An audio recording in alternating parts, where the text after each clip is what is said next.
بھی دیگر نیک امتیوں کا جو عقیدہ ہے وہ ملاحظہ فرمائے. شیخ عبدالحق محدث دہلوی رحمۃ اللہ تعالی علیہ, یہ کون ہے؟ کوئی ان کے بارے میں جانتا ہے؟ شیخ عبدالحق محدث دہلوی 378 نمبر پیج پر ہے اردو میں اور 360 ہندی میں. حضرت شیخ عبدالحق محدث دہلوی یہ ہندوستان کے پہلے محدث ہیں. کون ہے؟ یاد رکھیں, اس لفظ کو یاد رکھیں. کبھی کوئی پوچھے کون ہے تو کیا جواب دیں گے؟ اس ہندوستان کے پہلے محدث ہیں. یعنی ہندوستان میں چاہے وہ ندوہ میں حدیث کی سند جائے, سہارنپور میں حدیث کی سند جائے, یا دارالعلوم دیوبند میں حدیث کی سند جائے, جامعۃ الرضا بریلی شریف میں حدیث کی سند جائے, یا جامعۃ الاشرفیہ مبارک پور میں حدیث کی سند جائے, سب کی سند یہیں پر جاتی ہے اور یہیں سے شروع ہوتی ہے. ہندوستان میں جو محدث ہیں سب کے اسناد کہاں جا کر کے ملتے ہیں؟ شیخ عبدالحق محدث دہلوی کے. تو بھائی جو حدیث ہندوستان میں لے کر کے آئے ان سے بڑھ کر حدیث جاننے والا سمجھنے والا کوئی اور ہو سکتا ہے؟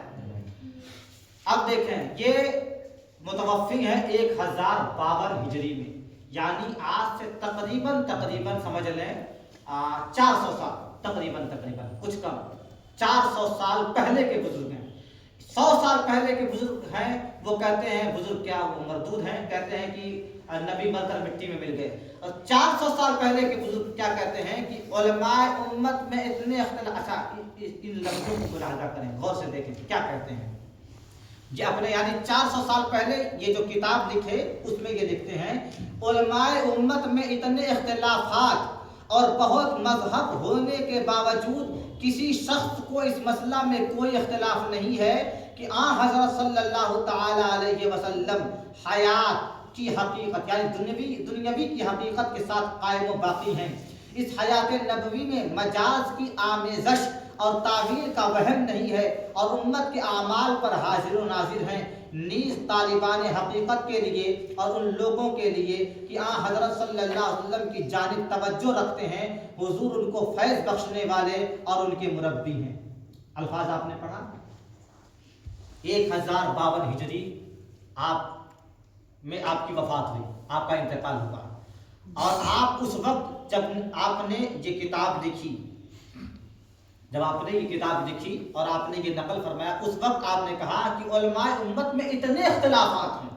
یعنی آپ کے زمانے میں بھی بہت سارے اختلافات تھے اور بہت سارے مذہب ہیں, اور اتنے مذہب ہونے کے باوجود کسی شخص کو اس مسئلہ میں کوئی اختلاف نہیں کہ نبی اکرم صلی اللہ تعالی علیہ وسلم زندہ ہیں.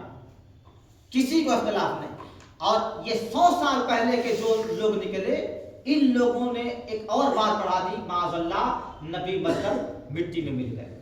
یہ 400 سال پہلے کے جتنے بھی بزرگ تھے, یہ ظاہر سی بات ہے سب کی کتابیں پڑھے ہوں گے, سب کے اختلافات کا ملاحظہ آپ نے کیا ہوگا, تب آپ نے یہ بات کہی کہ میں نے تمام اختلافات کو دیکھا اور بہت سارے مذاہب ہونے کے باوجود کسی شخص کو اس مسئلے میں اختلاف نہیں کہ حضور صلی اللہ علیہ وسلم زندہ ہیں, بلکہ سارے کے سارے لوگ مانتے تھے کہ نبی اکرم صلی اللہ علیہ وسلم زندہ ہیں, ظاہری حیات جیسی آپ کی تھی ویسے ہی زندہ ہیں, اور اپنے لوگوں کو فیض دیتے ہیں, اپنے لوگوں کی مدد کرتے ہیں.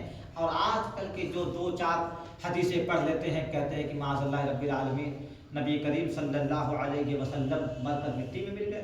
علامہ شہاب الدین خفاجی رحمۃ اللہ تعالی علیہ فرماتے ہیں کہ انبیاء علیہ السلام حقیقی زندگی کے ساتھ اپنی اپنی قبروں میں زندہ ہیں. اس کے علاوہ شاہ ولی اللہ محدث دہلوی کا بھی یہ عقیدہ ہے کہ اللہ کے نیک بندے زندہ ہیں. حضرت علامہ نبھانی کا عقیدہ ہے کہ اللہ کے نیک بندے زندہ ہیں. فقہا کا عقیدہ ہے کہ اللہ کے نیک بندے زندہ ہیں. حضرت شیخ علی بن حیثی رحمۃ اللہ تعالی علیہ یہ حضرت غوث اعظم رضی اللہ تعالی عنہ کے زمانے کے ولی ہیں. پیج نمبر 388 اردو میں اور 370 ہندی میں. فرماتے ہیں پہلے ان کے بارے میں جان لیں کہ آپ حضرت غوث پاک رضی اللہ تعالی عنہ کے زمانے کے مشہور بزرگ ہیں. حضرت علامہ قادری رحمۃ اللہ تعالی علیہ فرماتے ہیں کہ حضرت شیخ علی بن حیثی وغیرہ یہ بہت ساری باتیں آپ نے لکھی ہیں. پھر فرماتے ہیں کہ حضرت شیخ عبد القادر جیلانی رحمۃ اللہ تعالی علیہ آپ کی بہت تعریف کرتے اور نہایت